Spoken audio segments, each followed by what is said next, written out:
Hello students, welcome back to chemistry classes. Class 12th chemistry plus NEET plus JEE के इस segment में मैं श्रवण कुमार आप सभी बच्चों का एक बार फिर दोबारा से वेलकम करता हूं। बच्चों आज का जो लेक्चर है वो हमारा chapter number 2 and lecture number 3 है। ओके, हम लोगों ने chapter solution and colligative properties शुरू किया था और 2 लेक्चर आपको प्रोवाइड कर दिए हैं और आज का हमारा लेक्चर नंबर 3 है।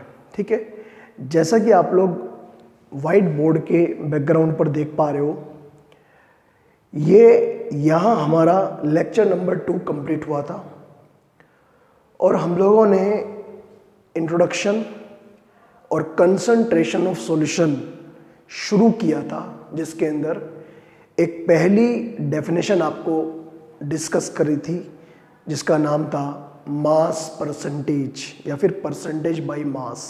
ओके, और उसमें वो डेफिनेशन कंप्लीट कराने के बाद, फॉर्मूला कंप्लीट कराने के बाद एक न्यूमेरिकल कराया था, बहुत ही सिंपल सा। ठीक है स्टूडेंट, बाकी न्यूमेरिकल हम लोग जो है वो जब ये सभी डेफिनेशन पूरी हो जाएंगी हम लोग उसके बाद में करेंगे।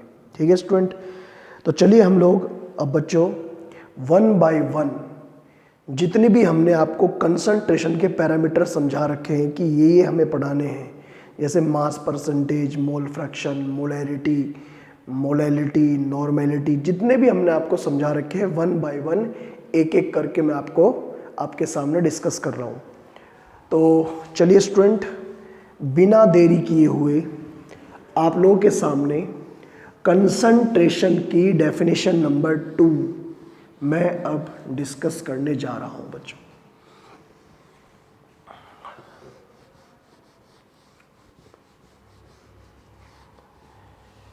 तो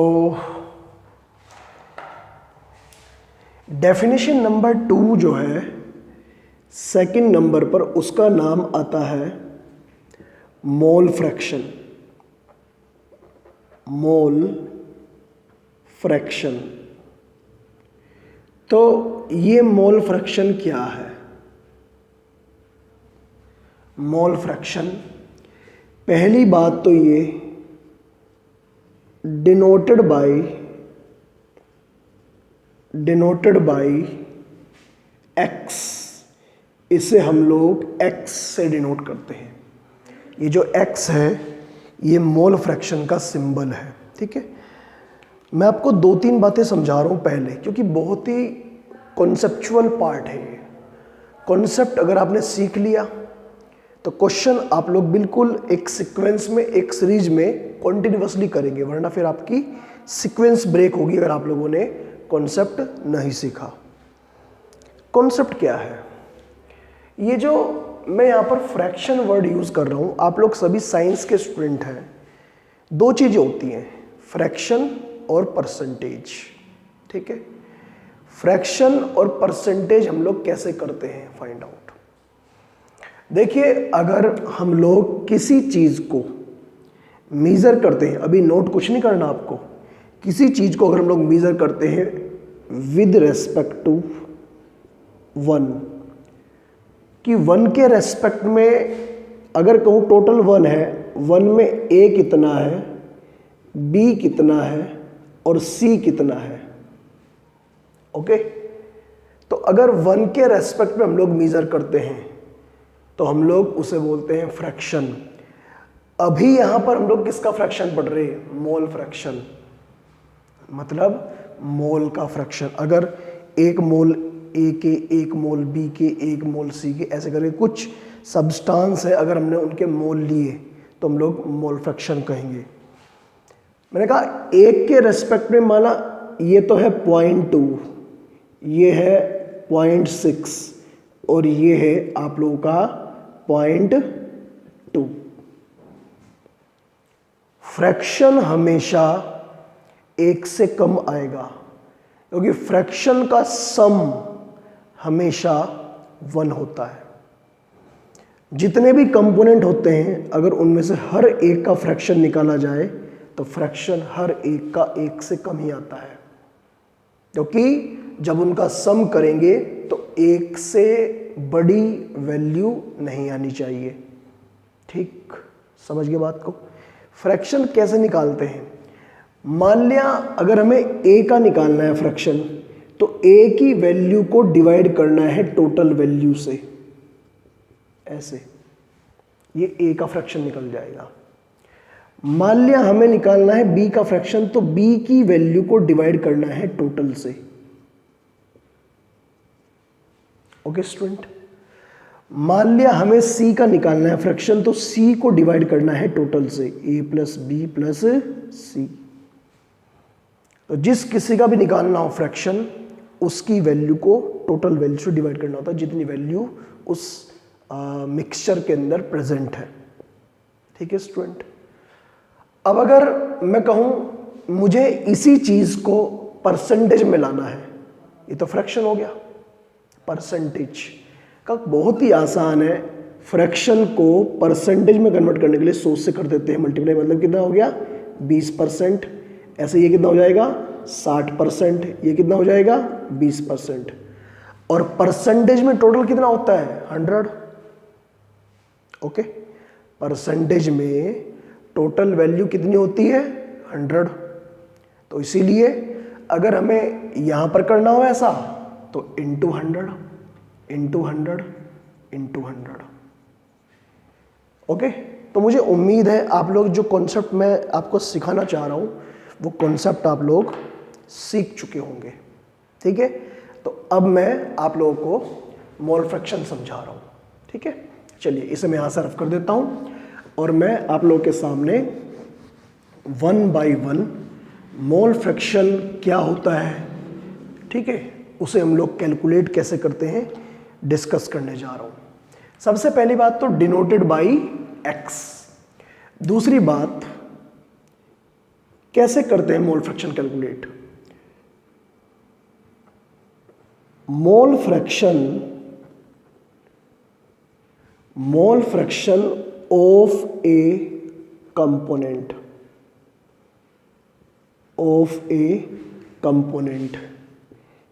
in a mixture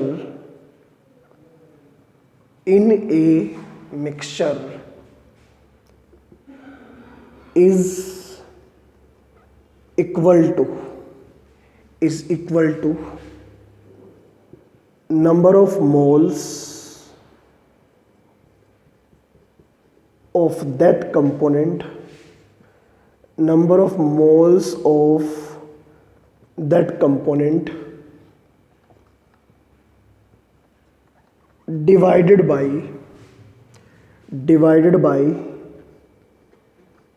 total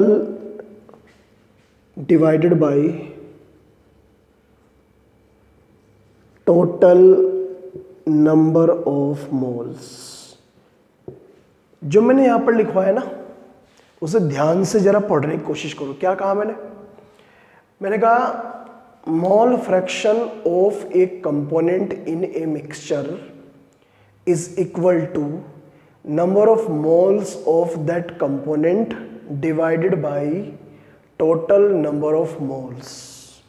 ठीक है, मतलब जिस किसी का भी निकालना होता है मोल फ्रैक्शन, मान लिया एक मिक्सचर के अंदर 3 कंपोनेंट है या 4 कंपोनेंट है, कंपोनेंट कम से कम 2 हो सकते हैं। जैसे मैंने बताया था सॉल्यूशन में कंपोनेंट कम से कम 2 हो सकते हैं और ज़्यादा से ज़्यादा कितने भी हो सकते हैं, तो कम से कम 2 होंगे। तो मान लिया 3 कंपोनेंट है, तो 3 कंपोनेंट के एक के मोल N1, एक के मोल N2, एक के मोल N3। ठीक, तो अगर आपको निकालना है पहले वाले का मोल फ्रैक्शन तो x1 हो जाएगा। x1 is equal to N1 upon N1 plus N2 plus N3, मतलब जिस किसी के निकालना होता है मोल फ्रैक्शन उसके मोल को टोटल मोल से क्या करना है डिवाइड करना है। यही मैं यहां पर करने जा रहा हूं। मतलब अगर मैं एग्जाम्पल से बात को समझाना चाहूं, यहां पर मेरे पास में कुछ कंपोनेंट्स हैं और मैं यहां पर बस 2 ही कंपोनेंट ले रहा हूं, ज़्यादा ले रहा हूं। एक कंपोनेंट 1 और एक कंपोनेंट 2, बस। आप कितने भी ले सकते हैं, मर्जी आपकी। मैंने कहा पहले वाले कंपोनेंट के मोल्स तो हो गए N1 और दूसरे वाले के हो गए N2। ये तो इनके मोल्स आ गए। ठीक, समझ गए होंगे बात को। तो अगर मैं कहूँ यहाँ पर मुझे निकालना है X1, मतलब पहले वाले कंपोनेंट का मोल फ्रैक्शन, पहले वाले का, तो ये हो जाएगा N1 upon N1 plus N2। और क्योंकि मुझे फ्रैक्शन निकालना है, परसेंटेज नहीं निकालना बच्चों, तो इसीलिए मैं 100 से मल्टीप्लाई नहीं कर रहा हूँ यहाँ पर। ये तो हो गया X1। और ऐसे ही अगर मुझे निकालना है X2, तो X2 क्या हो जाएगा, N2 upon N1 plus N2। ये हो गया आपका X2। तो ऐसे तो हमने निकाला X1 और ऐसे ही निकाला हमने X2। ये तरीका है X1 X2 फाइंड आउट करने का। ठीक, तो ये हमने पता लगाया। अब आपको यहां पर नोट करके 3 बातें ध्यान रखनी है जो नोट की है खास। अगर आप ये कहें कि X1 या फिर X2 की वैल्यू अलग अलग, अगर 3 हो तो X3, किसी भी एक कंपोनेंट का मोल फ्रैक्शन ऑलवेज क्या होता है, हमेशा 1 से कम आता है। वैल्यू हमेशा 1 से कम आएगी ऑलवेज, क्योंकि हम लोग यहां पर क्या कर रहे हैं, छोटी वैल्यू को बड़ी वैल्यू से डिवाइड कर रहे हैं, तो ऑलवेज वैल्यू 1 से कम ही आनी है। मतलब किसी भी मिक्सचर में किसी एक कंपोनेंट का मोल फ्रैक्शन की वैल्यू हमेशा 1 से कम ही आनी है। तो X1 की वैल्यू भी 1 से कम आएगी, X2 की वैल्यू भी 1 से कम ही आएगी। ठीक है, ये तो मान के चलिए भाई, ये तो है आपका पहला पॉइंट, नोट पॉइंट। दूसरा नोट पॉइंट ये है कि हमेशा सभी कंपोनेंट का जो मोल फ्रैक्शन होता है वो उसका सम 1 के इक्वल होता है। सभी कंपोनेंट का मोल फ्रैक्शन का सम, मान लो 2 कंपोनेंट है तो X1 plus X2 is equal to 1। 3 है, X1 plus X2 plus X3 is equal to 1। अगर n कंपोनेंट है, n का मतलब पता नहीं कितने, तो X1 plus X2 plus X3 dot dot dot dot plus Xn is equal to 1। चाहे 1,00,000 कंपोनेंट हो, उन सभी का सम 1 के इक्वल ही आना है। और अगर ऐसा होगा, मान लिया 2 ही कंपोनेंट है और अगर ऐसा हुआ, तो तीसरा पॉइंट और खास पॉइंट ये है, मान लिया आपने X1 तो ऐसे निकाल लिया, X1 तो ऐसे निकाल लिया, अगर आपको X2 निकालना है तो X2 is equal to 1 minus X1। मतलब दूसरे वाले कंपोनेंट का मोल फ्रैक्शन कैलकुलेट करने के लिए आपको ये बाद वाला जो प्रोसेस है ये नहीं करना पड़ेगा। ओके, तो ऐसे हम लोग कर सकते हैं। ठीक, तो उम्मीद है बच्चों मोल फ्रैक्शन क्या होता है, कैसे फाइंड आउट करते हैं और क्या टेक्निक है इसकी, ठीक है, परसेंटेज में और फ्रैक्शन में क्या फ़र्क होता है, ये आप लोग समझ गए होंगे। ठीक है, तो सबसे पहला काम तो ये है बच्चों, आप लोग वीडियो को स्टॉप करके इस पूरे कंपोनेंट को, पूरे पोर्शन को अच्छे से नोट डाउन कर लेंगे। ठीक, और अब मैं आपको कम से कम 2 या 3 न्यूमेरिकल्स इस टॉपिक के ऊपर करने जा रहा हूँ बच्चों, 1 बाय 1 करके। ठीक है स्टूडेंट, तो जल्दी से नोट करिए आप लोग इसे।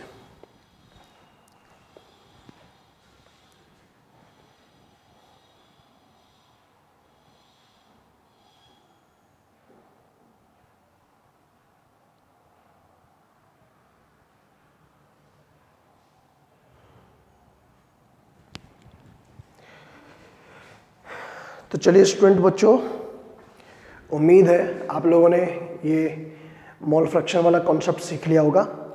अब आप लोग इस टॉपिक के ऊपर 2-3 इम्पोर्टेंट न्यूमेरिकल देखिए ज़रा। ठीक, तो न्यूमेरिकल हमें यहाँ पर 2-3 देखने हैं इसके ऊपर।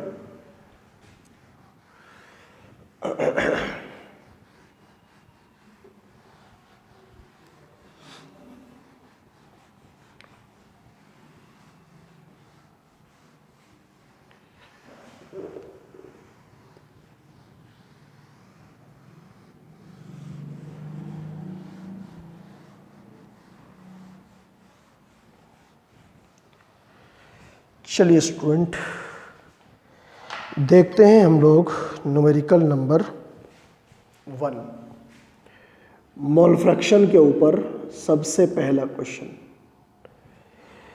तो पहला न्यूमेरिकल क्या है, जरा समझिए न्यूमेरिकल को। If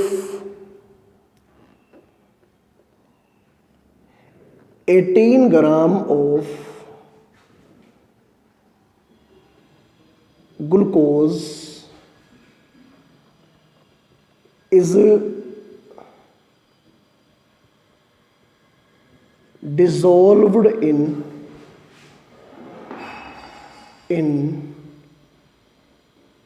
1.8 gram of water. कहा कि 18 ग्राम ग्लूकोज को 1.8 ग्राम वाटर में डिसॉल्व किया गया। इन 1.8 ग्राम ऑफ वाटर क्या कहा, what are mole fraction of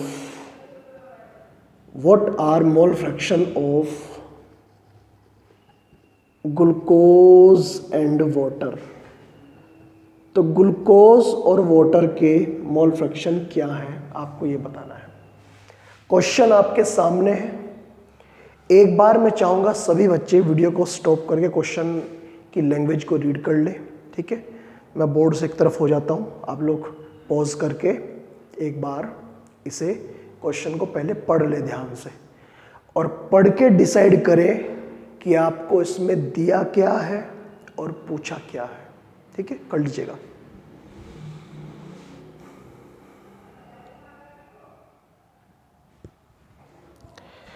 तो उम्मीद है बच्चों इतना काम तो आप लोगों ने कर लिया होगा कि इस क्वेश्चन में दिया क्या है और पूछा क्या है। देखिए अब ध्यान से, अगर मैं इस क्वेश्चन का सॉल्यूशन स्टार्ट करूं तो इसमें एक तो गिवन है सोल्यूट, ठीक है, सोल्यूट, और एक गिवन है सोलवेंट। इस क्वेश्चन में दो चीजें गिवन है। आपको पता होना चाहिए सोल्यूट यहां पर कौन है। सोल्यूट तो है यहां पर ग्लूकोज और सोलवेंट है यहां पर वाटर। क्योंकि 18 ग्राम ग्लूकोज को 1.8 ग्राम वाटर में डिसोल्व किया रहा है, मतलब ग्लूकोज को डिसोल्व किया जा रहा है और वाटर में डिसोल्व किया जा रहा है। और सोल्यूट सोलवेंट का कॉन्सेप्ट मैंने आपको पहले लेक्चर में समझा दिया था, ठीक। तो सोल्यूट का weight W1 is equal to 18 gram, और यहां से मैंने निकाला सोल्यूट का मोलर मास। ग्लूकोज का फॉर्मूला सबको पता होना चाहिए मेरे अकॉर्डिंग तो, क्योंकि मैंने सबसे पहले लेक्चर में आपको शायद यही कुछ इंपॉर्टेंट टर्मिनोलॉजी ही एक्सप्लेन की थी, जिससे कि आप लोग बेसिक आपके क्लियर हो जाए। ग्लूकोज का फॉर्मूला होता है C6H12O6, याद होगा आपको। जब इसके एटम्स के एटॉमिक मास को आप ऐड करोगे तो 180 आएगा, 180 आएगा। आप लोग करके देख लेना। तो 180 है इसका मोलिकुलर मास, ठीक, W1 M1। ऐसे ही सोलवेंट का मास 1.8 ग्राम और सोलवेंट का मोलिकुलर मास 18। वाटर का फॉर्मूला होता है H2O, ऐड कर लेना 18 आएगा, ठीक। ये तो यहां से निकल गए W1 M1 W2 N2। आपको क्या लगता है इन दोनों के कॉम्बिनेशन से आप क्या फाइंड आउट कर पाएंगे? मैं कहा मैं तो इन दोनों के कॉम्बिनेशन से फाइंड आउट करूंगा N1। N1 is equal to कितना होता है 18/180, डिवाइड करोगे कितना आएगा 0.1 मोल, इतने मोल आ गए।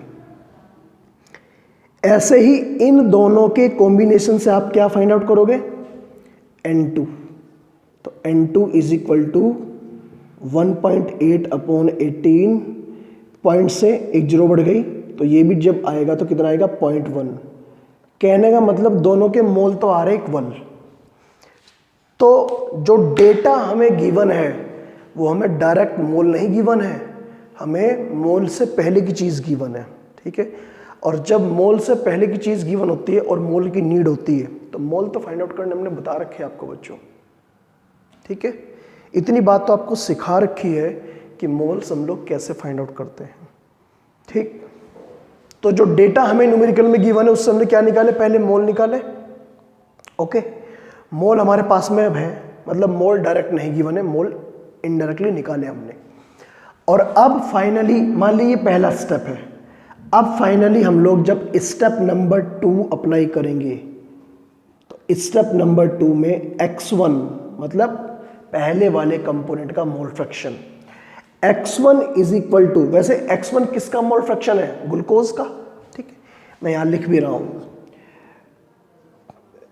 ग्लूकोज का मोल फ्रैक्शन हमने मान लिया x1 is equal to n1 upon n1 plus n2। तो बच्चों x1 इज इक्वल टू आ गया 0.1 अपॉन 0.1 प्लस 0.1। ठीक, मतलब x1 इज इक्वल टू, जब यहां से सोल्व कर ले कितना आ गया, ये 0.2 बचेगा, ऊपर 0.1 मतलब 1/2, और 1/2 का मतलब कितना, 0.5। ठीक, ओके। अच्छा, अगर x1 ये आ गया तो वाटर का मोल फ्रैक्शन कितना आएगा, क्या बताया था हमने बताया था आपको x1 plus x2 is equal to 1, तो x2 is equal to 1 minus x1, मतलब x2 is equal to 1 minus 0.5, मतलब x2 इज इक्वल टू 0.5।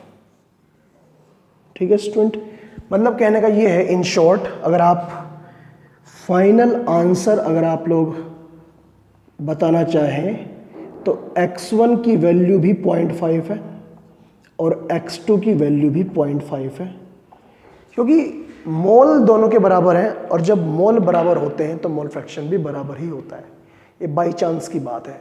ठीक, या फिर ये मान लीजिए कि मैंने जानबूझकर ऐसा क्वेश्चन आपको दिया जिससे कि आपके सारे जो कैलकुलेशंस है वो सिंपल होती जाए, ये समझाने के लिए है ऐसा। ठीक है स्टूडेंट, तो उम्मीद है ये क्वेश्चन आपको गिवन है पूरा, ये सोल्यूट, ये सोलवेंट, वेट और मोलर मास गिवन है, मोल फाइंड आउट किया हमने, फिर मोल फ्रैक्शन x1 फाइंड आउट किया, फिर x2 फाइंड आउट किया, और फिर 1 बाय 1 करके आपका आंसर ये रहा। ठीक है बच्चों, तो ये तो ट्रेलर था क्वेश्चन का, सिंपल सा क्वेश्चन था, आपने सोल्व कर लिया, आपसे हो गया। ठीक, क्वेश्चन थोड़े से घुमा कर आएंगे, ठीक है, रोटेट किए जाएंगे क्वेश्चन। अब जैसे भी होंगे कोई बात नहीं, हम लोग करेंगे सोल्व हम लोग ने। अभी आपका काम है, क्वेश्चन नंबर 1 है मोल फ्रैक्शन के ऊपर, आप लोग इसे इजीली सोल्व करिए, नोट करिए बच्चों। ठीक है, करिएगा।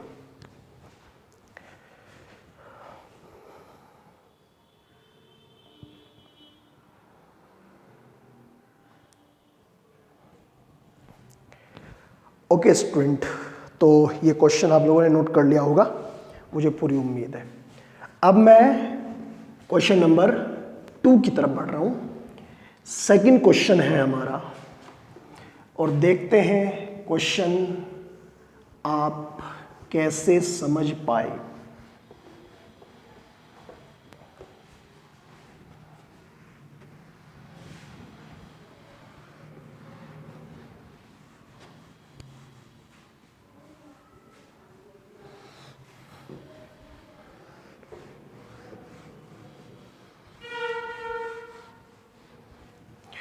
देखिए, एक क्वेश्चन थोड़ा सा और अलग तरह का है। क्वेश्चन नंबर 2 है, a mixture has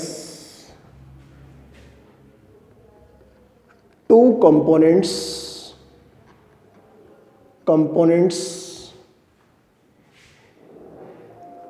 x and y, 2 component x and y।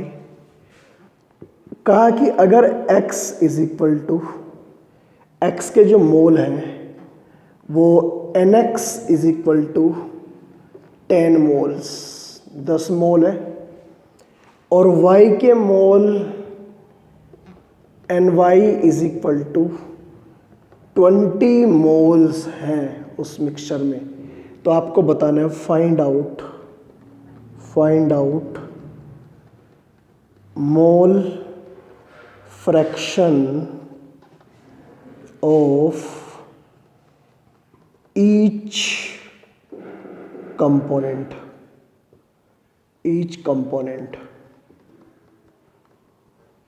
हर एक कंपोनेंट का आपको फाइंड आउट करना है मोल फ्रैक्शन। ठीक है, तो वीडियो को स्टॉप करके इस क्वेश्चन को तो खुद ही ट्राई कर सकते हैं आप लोग।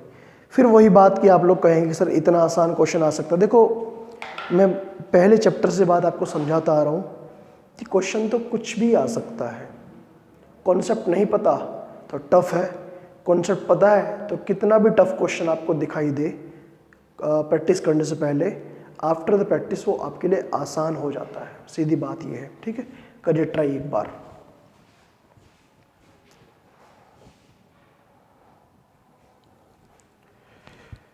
तो ऑब्वियसली आप लोगों ने नोट किया होगा और सोल्व भी किया होगा। तो इसका सॉल्यूशन ये है बच्चों कि यहां पर x1 इज इक्वल टू क्या आएगा, x1 मत कहिए आप लोग, x कहिए, x is equal to nx upon nx plus ny। तो x is equal to 10 upon 30, बस सीधे रखिए आप लोग 10 अपॉन 30। ठीक है, तो 10 अपॉन 30 को जब आप लोग सोल्व करेंगे तो कितना आएगा, तो उम्मीद ये लग रही है मुझे कि आएगा पॉइंट आपका 333 ये।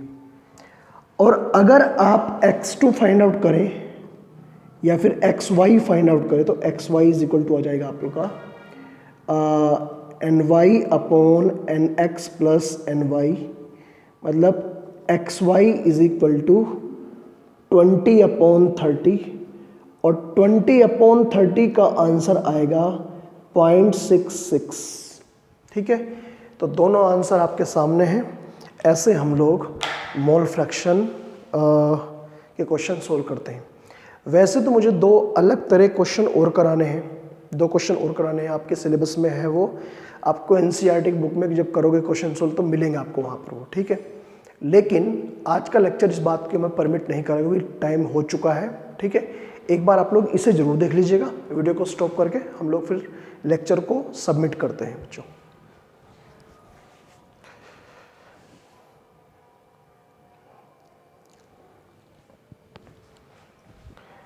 तो बच्चों आज के इस लेक्चर में हम लोगों ने एक टॉपिक आपको पढ़ाया, इम्पोर्टेंट टॉपिक, जिसका नाम था मोल फ्रैक्शन। मोल फ्रैक्शन क्या होता है और परसेंटेज और फ्रैक्शन में क्या डिफरेंस होता है यह आपको हमने समझाया, और फॉर्मूला, डेफिनेशन और उसका पूरा कॉन्सेप्ट कि कैसे कैसे हम लोग उसे अप्लाई करते हैं, सोल्व करते हैं, वो आपके सामने हमने डिस्कस किया। दो न्यूमेरिकल भी आपको कराए, लेकिन मुझे दो न्यूमेरिकल और कराने हैं। तो नेक्स्ट लेक्चर में सबसे पहले जो हमारा लेक्चर नंबर 4 होगा उसमें सबसे पहले मैं आप लोगों के सामने सबसे पहले आते ही दो न्यूमेरिकल कराऊंगा। ठीक है, और फिर अपनी बात को हम लोग आगे बढ़ाएंगे। ठीक है स्टूडेंट, तो आज के लेक्चर को हम लोग यहीं पर कंप्लीट करते हैं बच्चों, और मिलते हैं नेक्स्ट लेक्चर में। आप लोग कॉन्टिन्यूसली अपनी पढ़ाई को लगातार आगे बढ़ाते रहिएगा और नोट्स बनाते रहिएगा, और जो डाउट्स हैं उन्हें लगातार पूछते रहिएगा बच्चों। ठीक है स्टूडेंट, तो आज के लिए इतना रखते हैं। Thank you and all the best.